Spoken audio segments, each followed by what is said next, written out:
justice for Zubeen Zubeen দাক আমাৰ ন্যায় লাগিবই তাৰ সমান্তৰালভাৱে পূজা দুৰ্গা পূজা আৰম্ভ হৈছে আজি মহাসপ্তমী এই মহাসপ্তমীৰ দিনাখন দেখা গৈছে প্ৰতিটো পূজা মণ্ডপত যি ধৰণৰ উৎসাহ উদ্দীপনা থাকিব লাগিছিল সেই উৎসাহ উদ্দীপনা কিন্তু ম্লান হৈ পৰিছে একমাত্ৰ প্ৰয়াত জুবিনদাৰ যি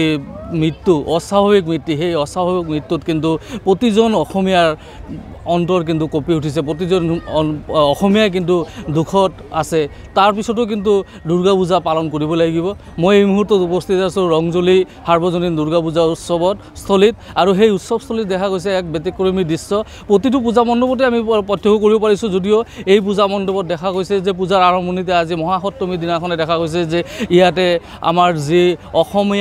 অসমৰ সত্তা অসমীয়াৰ হিয়াৰ আমুঠু জুবিন গাৰ্গৰ প্ৰতি এক শ্ৰদ্ধাঞ্জলি অনুষ্ঠান আয়োজন কৰিছে মই মোৰ সতীৰ্থ সামগ্ৰিক পৰিৱেশ মই দেখাবৰ কাৰণে অনুৰোধ জনাইছোঁ ইয়াতে দেখা গৈছে যে আপোনাৰ প্ৰথম খবৰ দৰ্শকসকলে প্ৰত্যক্ষ কৰিব পাৰিছে যে হিয়াৰ আমুঠু অসমীয়াৰ হিয়াৰ আমুঠু যি জুবিন গাৰ্গ সেই জুবিন গাৰ্গৰ প্ৰতি শ্ৰদ্ধাঞ্জলি জনাবৰ কাৰণে ইয়াতে সমবেত হৈছে এই ৰংজলি অঞ্চলৰ হাজাৰ হাজাৰ জনতা প্ৰত্যেকেই কিন্তু চকুৰ পানীৰে শ্ৰদ্ধাঞ্জলি জনাইছে আমাৰ প্ৰত্যেকৰে মৰমৰ জুবিনদাৰ প্ৰতি প্ৰত্যেকৰ মুখেৰে কিন্তু এটা কথাই উচ্চাৰিত হৈছে জুবিনদাক আমাক ন্যায় দিব লাগিব অসম চৰকাৰৰ প্ৰতি প্ৰত্যেকে কিন্তু আহ্বান জনাইছে যাতে জুবিনদাৰ ন্যায় পায় যিসকল অপৰাধী তেওঁলোকৰ যাতে উচিত বিচাৰ কৰা হয় তেওঁলোকক যাতে শাস্তি প্ৰদান কৰা হয় তাৰ দাবী উত্থাপন কৰিছে এয়া দেখা গৈছে যে জুবিন গাৰ্গৰ প্ৰতিচ্ছবিত মাল্য অৰ্পণ কৰিছে শ্ৰদ্ধাঞ্জলি জনাইছে ইয়াৰ সমান্তৰালভাৱে যিহেতু সুধা কণ্ঠ ডক্টৰ ভূপেন হাজৰিকাৰ জন্ম শতবাৰ্ষিকী চলি আছে তাৰ সেই পিনে লক্ষ্য ৰাখিও কিন্তু এই ৰংজলি কেন্দ্ৰীয় যি ৰংজলি যি সাৰ্বজনীন দুৰ্গা পূজা মণ্ডপ বা পূজা উদযাপন সমিতিয়ে কিন্তু ভূপেন হাজৰিকাৰ প্ৰতিও তেওঁলোকে শ্ৰদ্ধাঞ্জলি জনাইছে মোৰ সৈতে ইয়াতে এই পূজা সমিতিৰ সভাপতি উপস্থিত আছে আমি তেখেতৰ পৰা পোনে পোনে আমি কিছু কথা আমি জানিব বিচাৰিম দাদা দেখা গৈছে জুবিন দা বিহীন প্ৰথমটো দুৰ্গা পূজা কি ক'ব হয় প্ৰথমতে আমি ৰংজলি ৬৬তম সাৰ্বজনীন দুৰ্গা উৎসৱৰ ফালৰ পৰা সকলোলৈকে শাৰদীয় শুভেচ্ছা জ্ঞাপন কৰিছোঁ আজিৰ এটা এনেকুৱা পৰিৱেশ এইবাৰ আমি যিটো আমাৰ দুৰ্গা পূজা যিটো উৎসৱ যিটো উলাহৰ যিটো ৰং থাকে সেইটো এইবাৰ নিৰ্মাণ হৈছে আমাৰ মাজত বৰ্তমান অসমৰ যি জনপ্ৰিয় শিল্পী আমাৰ জুবিন দা আমাৰ মাজত নাই তেখেতৰ পাৰ্থিৱ দেহ এতিয়া আমি পাবলৈ নাই কিন্তু তেখেতৰ কণ্ঠ আৰু সুৰে আমাৰ মাজত সদায় আহি আছে তেখেতৰ কণ্ঠই গোটেই সমগ্ৰ অসমবাসীক মুগ্ধ কৰি ৰাখিছে আৰু ভৱিষ্যতলৈ তেখেতে আমাক মুগ্ধ কৰি ৰাখিব সেয়েহে আমি তেখেতৰ আজিৰ এই অনুষ্ঠানৰ আৰম্ভণিতে তেখেতলৈ আমি শ্ৰদ্ধাঞ্জলি ৰাখিছোঁ লগতে আমাৰ ডক্টৰ ভূপেন হাজৰিকা ভাৰত ৰত্ন শিল্পী তেখেতলৈ আমি তেখেতৰ যিহেতু জন্ম শতবাৰ্ষিকী চলি আছে তেখেতলৈ আমি এই অনুষ্ঠানৰ আৰম্ভণিতে আমি শ্ৰদ্ধাঞ্জলি জনাইছোঁ আৰু এই অনুষ্ঠানখন কৰিবলৈ যাওঁতে যিহেতু আমি অতি জাকজমকভাৱে অনুষ্ঠিত কৰা হয় এইবুলি আমাৰ